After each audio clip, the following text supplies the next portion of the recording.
strategik.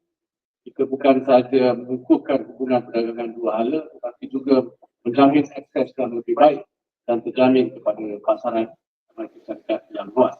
Dan ini penting untuk menyokong kemampanan keagamaan sepanjang dan juga daya saing global industri Malaysia. Utamanya dalam mengukuhkan kedudukan mereka dalam rantaian nilai atau supply chain di global yang kompleks.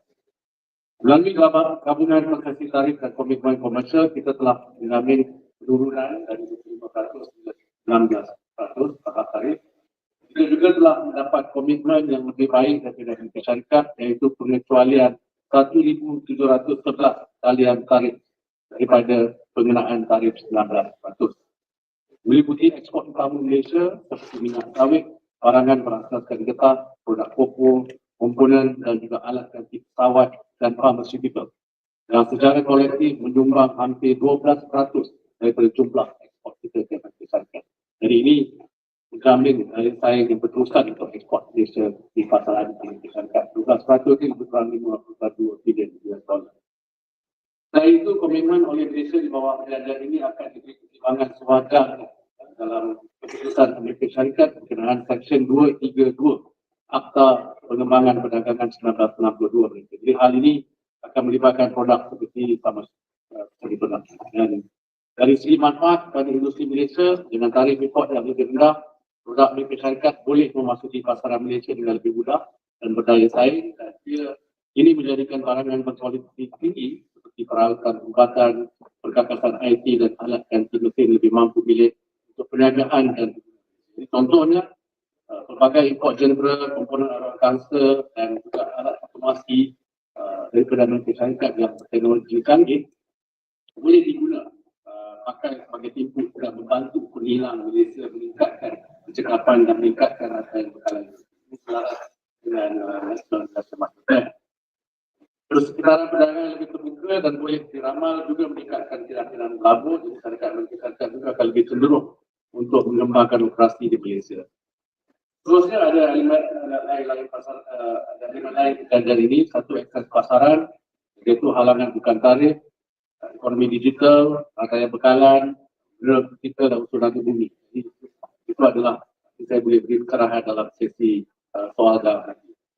So again, thank you all for attending this media press conference. I will start with saying that today, this afternoon, the two leaders, President Trump and Prime Minister Anwar Ibrahim, signed the agreement on the reciprocal tariff. And I would like to say thank you also to my counterpart, US Representative, President Greer, as he has been quite instrumental in assisting the conclusion of the agreement. As I mentioned before, this agreement has already been agreed before.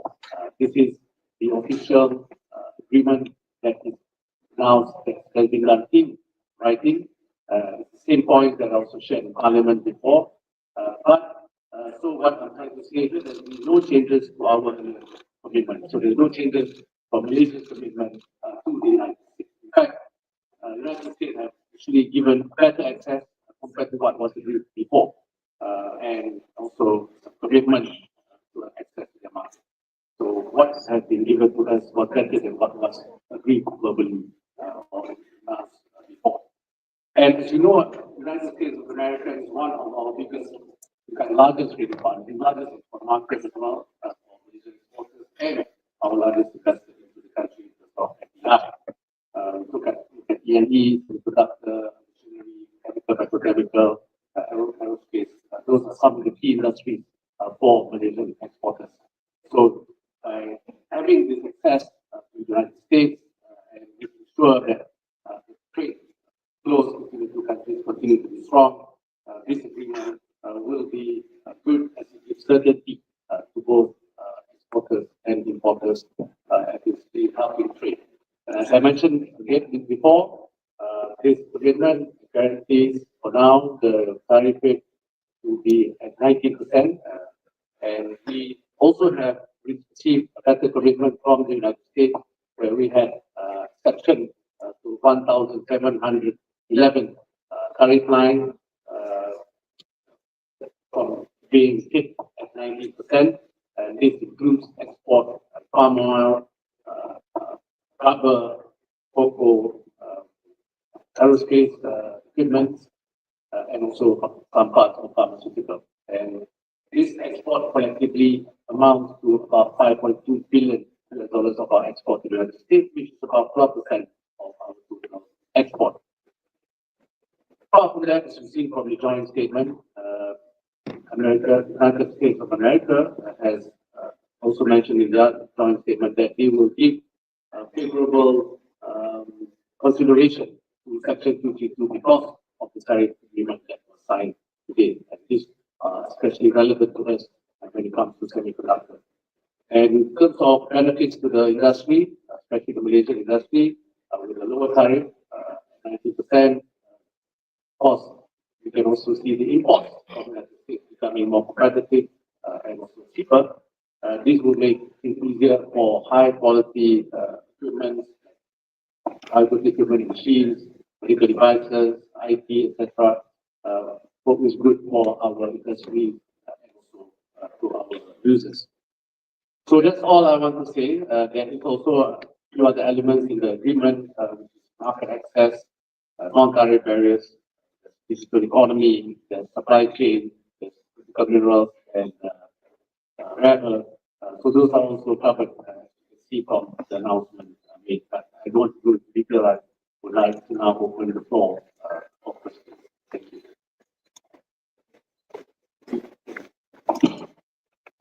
Hi, Dr. Zavril. I'm Yam from Vietnam. I have questions on the products list out in the Annex 3 of the Executive Order. Huh? Annex 3. The Executive Order that allow Malaysia export to US enjoy the 0% reciprocal tariff. Can you tell us how many products in total will be enjoy this zero tariff? And I think I mentioned it now, 1,711. Those are the tariff lines that is not being imposed, not subject to 90%. Hi, sorry, here, this side. I'm Manor from the So whoever holds the mic, then tell us. So, under the new trade deal, Malaysia has agreed for trusted cross-border data transfers. So, how does NITI define and safeguard these trusted data transfers while protecting national data sovereignty? Thank you. We will follow the laws that are clear, the current laws and regulations. So we'll follow whatever we have today. So there's no changes. Dr. Sri, in the list of investments committed, we saw the investment committed for $150 billion for semiconductors, chips, and all of that. So I just want to ask, I don't think that was previously announced. Is there more details to this particular commitment? And generally, what is your feeling? Do you feel like you've considered some things to the US? I know you say generally sentiments positive towards the deal. But grants and all of that, do you generally feel it's positive? Like I said, whatever that we announced has been announced earlier. I'm not sure why we didn't read it properly or study it properly. The $150 billion was mentioned in my statement. It was mentioned in Parliament. It's not new, right? So I think you better get the facts right. So in terms of semiconductor, aerospace, all those equipment that is related to our procurement of our companies and multinationals, those are numbers that have been committed by the companies themselves. There is zero funding from the government. This is a commitment from our private sector and also from our GRC based on their CapEx requirement going forward. Again, it's not new. Something I would say, similarly to the jets, the Boeing jet, similarly to the acquisition of gas, etc. So those are checked back.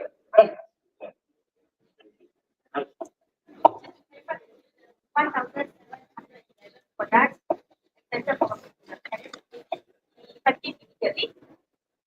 Is it effectively? 60 days. But once the agreement actually is enforced, we can give.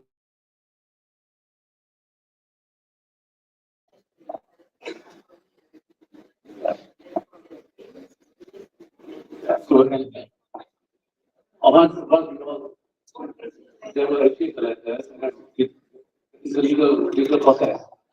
So within 60 days. Thank you. Yeah. Thank you. Okay. Are you disappointed? Were you expecting a better deal from the US?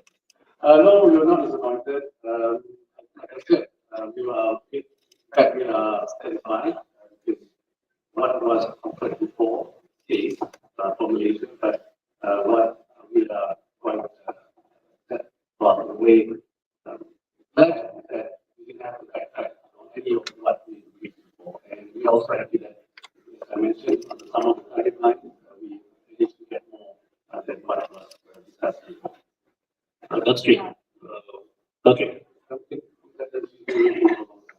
Our tech reporter asked, how can Asia collaborate with its dialogue partners such as China, Russia, and USA on science and technology and digital transformation? Thanks. Okay, move on. How can Asia collaborate with its dialogue partners such as China? Yeah. Thank you. I one question not to do with that. Okay, so how did the chorus see today apart from the signing of the ASEAN Trade Agreement, which will hopefully address some of the concerns of how do we improve trade within ASEAN. We will be also be witnessing tomorrow the ASEAN China FTA upgrade for 2.0. And at the same time, we have had a good discussion with India as well. We have now just completed the ASEAN India Summit, where we discussed about commitment to ensure that we try to successfully conclude the ASEAN trade agreement with India as well. So again, as you know, many ASEAN countries continue to engage other blocs bilaterally as well. For example, with the EU, where 3 ASEAN countries have signed FTA with the EU, and many ASEAN countries also have joined CPTPP, with 7 countries have joined CPTPP of ASEAN, and more recently, many countries in ASEAN also have applied to be members of which one ASEAN country has been accepted. So our strategy in ASEAN is to continue to follow, continue to believe in the principle of ASEAN centrality, of ASEAN neutrality, and at the same time, continue to engage all countries as we continue to lead in the rule-based multinational trading system. That actually one question. Just a question. Actually, when we look at Section 5 agreement, economy and national security, basically Malaysia is committing to ensure that US trade policy and its aim are extended to Malaysia. And the agreement is basically talking about that what Malaysia should do and cannot do. Would it actually affect our national sovereignty? Because if you look at the agreement, it respects both. We will not sign something like that. That's true. One of the clauses here, that's true. One of the clauses mentioned that Malaysia is committed to address barriers impacting digital trade, services, and investment.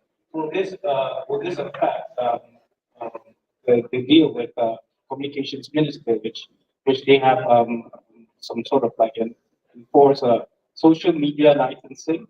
I think it was announced by communications minister. That was required. Because we know precisely what that I can comment on. I'm not sure what it means. So Malaysia is committed to refrain I don't know what is that commitment by Ministry of Information or Ministry of Communication. It's commitment to enforce a social media licensing for So it's not an issue with the agreement. There is no requirement in the agreement to remove it. Okay, my second question is about the RE MOU, whether the Americans are gonna have a processing plant here. We are open for all countries. The MOU is not exclusive. So for US, for Japan, Korea, China, Australia, and Indonesia, we are open. So for specifically US, are they gonna have a processing plants here? We have to ask the American companies.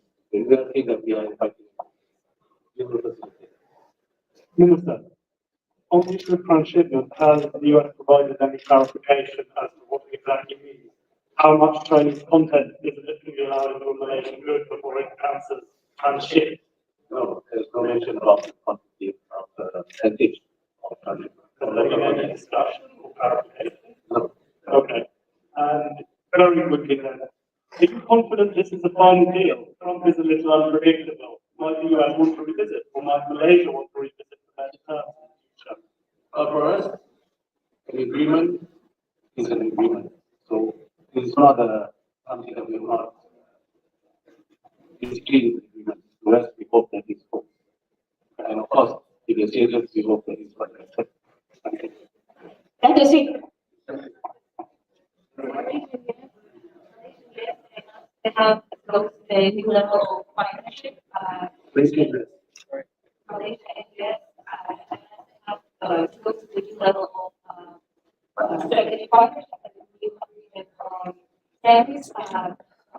How will this affect the future cooperation in other spheres are expected? Thank you. How do you look at other agreements with the US? Yes, yes, in other spheres like culture, tourism. Oh, okay. No, this discussion was, look at the points that was it's basically just on trade in all goods and services. But no discussion on top of what. That is it. Yeah.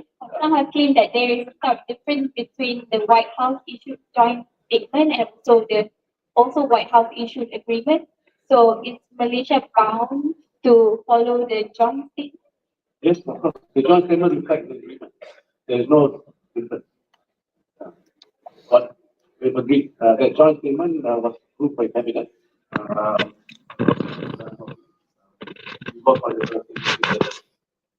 Approved by cabinet last week. Was issued today. Your Excellency, how do you think that this agreement will affect the economics of ASEAN in general, Which one? the tariff agreements of Malaysia and the US? I don't think it will affect ASEAN because this is not something new. This is, of course, something new in the sense that it is in the form of a legal document. So if you look at the rate, for example, 90% still holds. And what we are seeing from the discussion with other ASEAN countries that is going ahead. So we will look forward to the conclusion of those agreements as well. Do you think this will give hope to the other ASEAN members to reach the better solution for the tariff agreement? Well, all I can say is this can be a Thank you.